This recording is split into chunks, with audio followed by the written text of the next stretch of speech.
पण एक दिवस असा आला, वडील मला वडिलांनी डबा मागितला, मला डबा घेऊन ये, संध्याकाळी नाईट शिफ्ट आहे.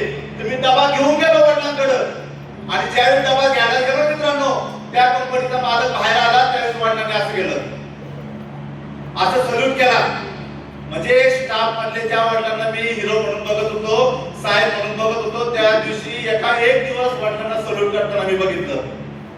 छोट्याशा बाळ मनावर एक आघात झाला, थोडासा आघात झाला स्वतःच्या बाळ मनावर. त्याच्यानंतर मी 10वी नंतरच, परीक्षा झाल्यानंतर 10वी नंतरच काम करायला सुरुवात केली. वेगवेगळ्या कंपन्यात काम केलं, वेगवेगळ्या इंडस्ट्रीमध्ये काम केलं, एमआयडीसी मध्ये काम केलं.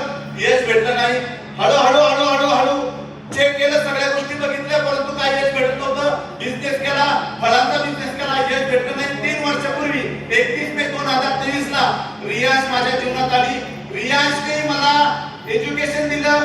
रियांश मध्ये मी ट्रेनर बघितले, सगळ्यात महत्त्वाचे सगळ्या गोष्टी एज्युकेट केल्या, सगळ्या गोष्टी ऐकल्या, शिकल्या, आणि नंतर कळलं डायरेक्ट सेलिंग काय आहे. हळूहळू ह्या डायरेक्ट सेलिंग मध्ये पाऊस बघितला नाही, काही बघितलं नाही, कारण दिले नाही, फक्त काम करत राहिलो.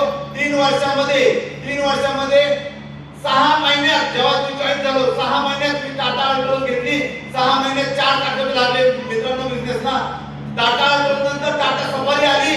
टाटा सफारी मध्ये मोठं इंजिन आलं, स्पीड वाढला बिझनेसचा. आणि आज मी रेंज रोव्हर स्पोर्ट मी घेतलेली आहे फक्त रियांशच्या बरोबर.